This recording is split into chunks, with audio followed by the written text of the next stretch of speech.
Okay, so here is our sap hydrometer, and I don't know if you can read that.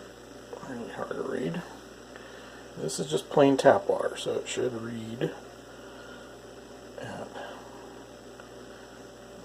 0. And that's about where we're at, 0.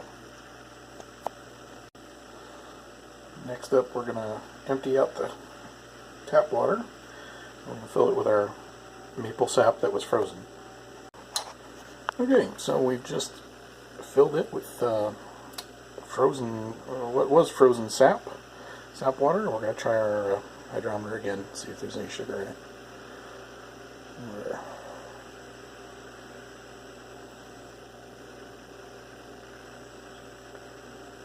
We'll bob it around a bit.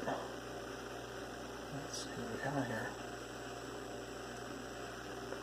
Wow. So this is basically reading 0 sugar. Reading less than 0 sugar somehow. Really weird. So I guess it's safe to say you can pull the ice off the top of your maple buckets.